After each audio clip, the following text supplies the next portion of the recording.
Hey viewers, we're here with a new topic from the awesome r/AskWomen community. Today, we're going to hear about some of the most petty, wicked, and mischievous acts women did after a breakup. So grab your favorite snack and settle in, because you're in for a fun ride. You Kiki Pie asks, what's the most deliciously wicked act of pettiness you've committed in the wake of a relationship's spectacular implosion? I cut the tips of the pockets out of all his jeans. Just annoying enough to count, strange enough to subvert suspicion. I gave my boyfriend a surprise trip to see his best friend in another state. He met a woman there and told her I was just a roommate and I was moving out. Well, about a month after he got home, she called the house, 80s, and I was a deer in the headlights when I asked who she was and spilled the whole story. I had left my dream job to move with him to a new city and state for his job. We had been together 4 years. I confronted him and he said he was in love with her and I would need to move out, which I did. He was a real fashion guy. I cut the crotch out of all his suits. He was a wine snob, so I took all the good wine with me, along with the best antiques. I then took the landline phone and called Japan, where you're left on hold forever, before I walked out the door. Back then, international calls were obscenely expensive. Finally, my neighbors threw me a goodbye party, and he knew everyone knew what he did. Being very vain, he couldn't stand that anyone would think he was less than brilliant. Next time, take this to the pro level and clip every third stitch. It will hold at first, but put anything in and it will fall apart shortly. I read or watched something not too long ago about someone whose mom did this to their dad, her own husband, in the 60s. He had done or said something awful, so she took out every third stitch from all of his suits. When he put them on, it was like they had crumbled around him, falling apart in pieces, and he was so confused. Lol. Now I have to figure out what that was from. I took a picture of his family's secret chili recipe and his mother's soup recipe. Both are considered family secrets. I make the soup every winter. I have also shared them with people. Share with the internet. Lamaui did this with an ex. His mom had made him a super cute handwritten recipe book with their family's polish recipes. Took a picture of every single page before I moved out. I did that, but it was his mom's fudge recipe. Sadly, her $1 million fudge was straight up plagiarized from a Hershey's recipe in the 60s. Wow, starting with wardrobe sabotage and then culinary espionage. It's like watching a TV drama showcasing petty prowess. Petty or not, at least they got the satisfaction. Also, the internet would love to know that secret recipe.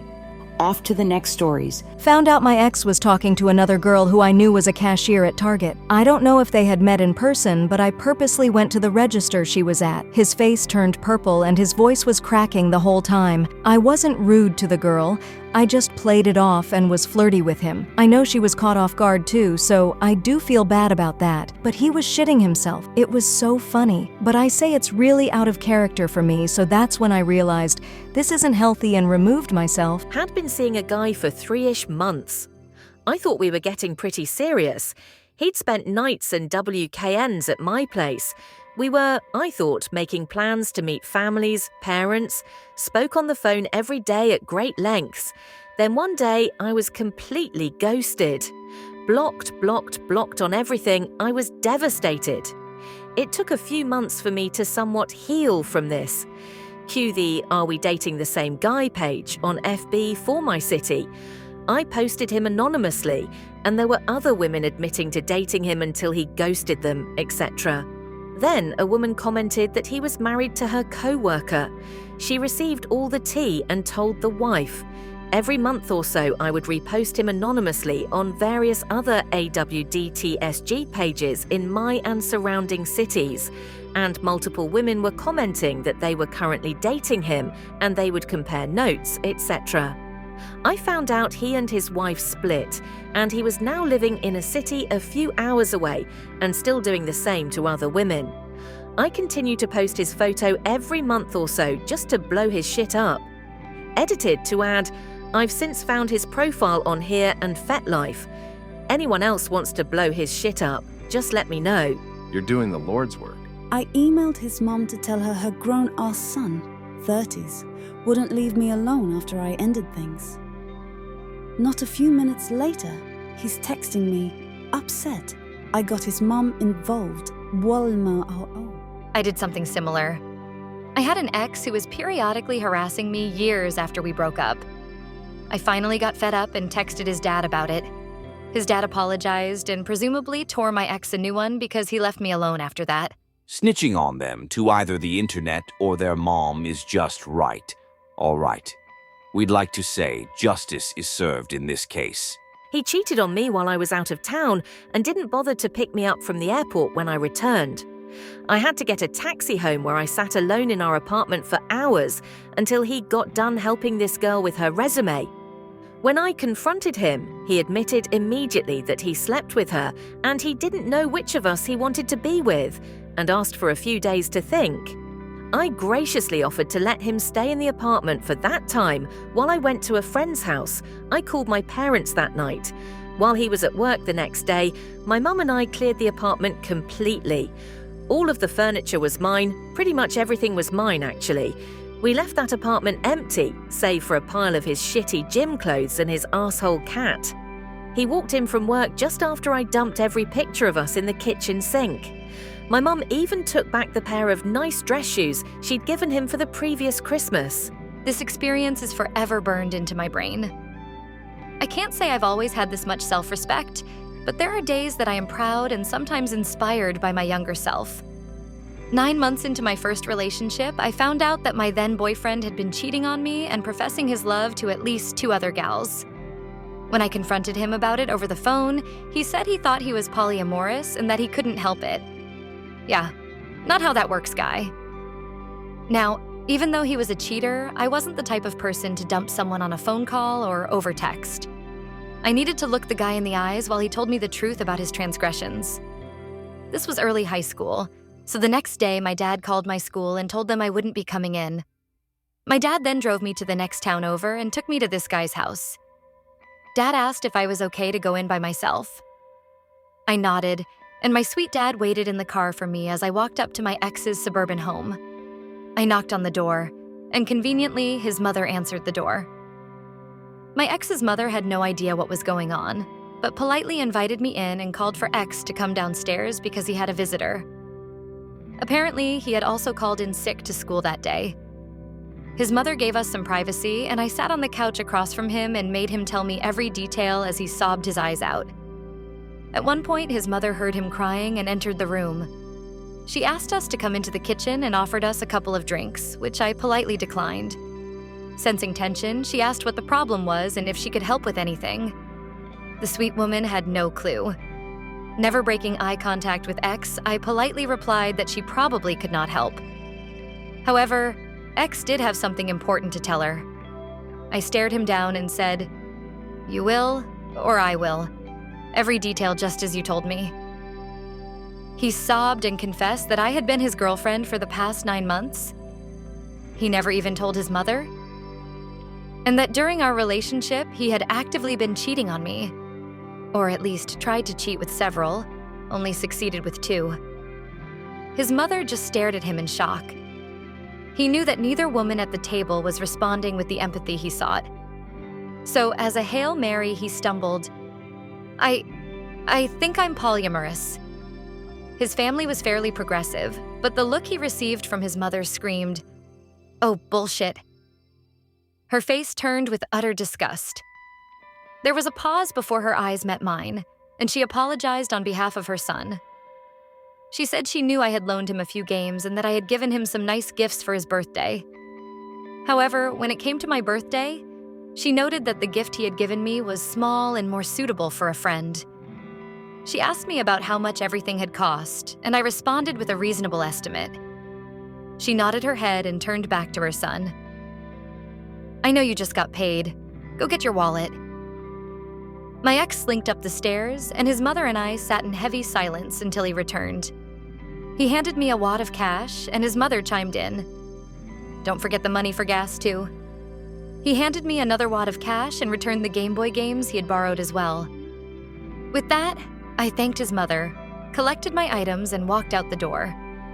My adrenaline was pumping, but as soon as I got back in the car with my dad, I began sobbing too. Before going home, my dad bought us some ice cream and took me to a public dock so that I could look at the quiet lake and think. It was bittersweet, but I'm grateful I had a man in my life who had showed me what it meant to be truly loved and cared for. Let's just say, these parents are simply amazing. Some moms and dads have a way of turning even the darkest moments into lessons of love and resilience. My ex cheated on me. I turned his best friend against him simply by telling him everything he did. It wasn't nuclear in intention, but he lost his entire friend group over it. And props to his best friend and all his other friends who actually refused to tolerate how he treated his girlfriends. This isn't petty. This is just consequences. I found out my husband had been carrying on with his coworker for years. I had her street address because of Christmas cards. I sent her an anonymous glitter bomb for Christmas that year. He and I are divorcing. I'm sure she knew who it was from, but I never actually heard about it. Left my video game addicted ex. Internet bill was in my name, so I canceled it the day I left. Oh, I know he was pissed. This is my kind of petty right here. Not actually my relationship, but I was too hungover to help very meaningfully when we moved my sister out of her ex-husband's house. So I sat on the floor and put all his games, DVDs, and Blu-rays in the wrong cases. Months later, my sister discovered that she was now in possession of his favorite game in the DVD box for Titanic. So that was a fun bonus. I got cheated on, and the guy went ahead and got engaged to the girl he cheated on me with 3 weeks after I found. So I fake a pregnancy just to ruin their happy special time, and she freaked out horribly, and everyone called my phone calling me names. His best friend, his own mother. But I'm like, oh, it's okay if he cheats on me and goes on and has a happy little life while he leaves me to pick up the pieces of my broken heart? Oh no, not on my watch. I changed my number after that. You sure you weren't the side chick? If his own mother called you saying you ruined things at his relationship family, it more than kind of points to that. So true. She probably was the side chick. There's a lot of moms out there that will watch their sons do heinous stuff and still be their biggest cheerleader. I broke up with a guy while he was getting a tattoo on his chest. He couldn't follow me out. It was an ugly tattoo anyways. Surely, his memory of that breakup will be as permanent as his tattoo. Moving on to the next comments. Found out my boyfriend was cheating with multiple women because he saved their Snapchat convos, and something told me to check his phone. In one convo, he was debating whether he was ready to fuck her raw yet. And in another, he had saved the girl's phone number. So while he was at work, I packed all my stuff and left the state. Not before I bought him a box of condoms and left a sticky note saying, "For you and X, until you're ready to fuck her raw." And texted the other letting her know he was up for grabs but that she'd be competing with about 3 other girls. Not wicked, but absolutely petty. I never wanted children and was clearly upfront about that from a fairly young age. In my 20s, I had a boyfriend who said he was okay with that and felt the same way. Except he lied. He wasted 4 years of my life waiting for me to come to my senses and understand that, of course, I wanted to have kids.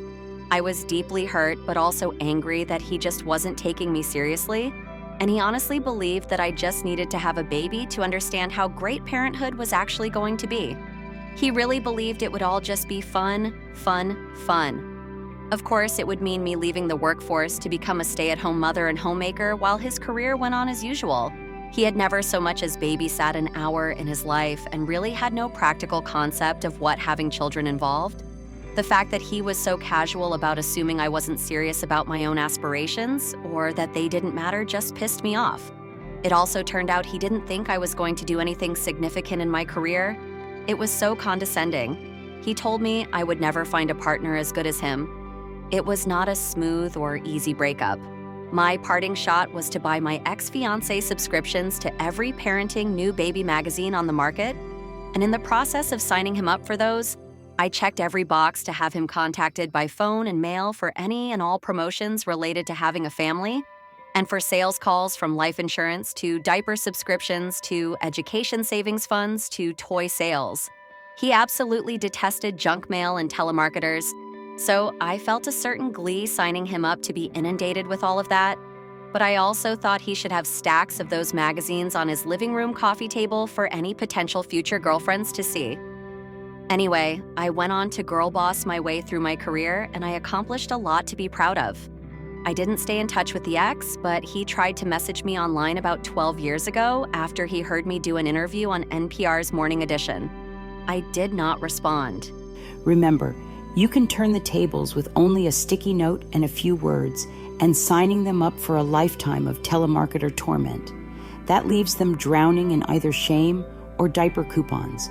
Now that's what I call a baby step in the right direction. My then BF had a favorite shirt that he had bought overseas years ago. That shirt was wearing out, and although he had looked high and low for years, he was never able to find the shirt again. He loved that shirt. I mean loved. His birthday was coming up. I used to be a graphic designer, so I easily reproduced that beloved shirt and had a few made up in multiple colors for him and one for me. Then I found out that he was cheating and we broke up.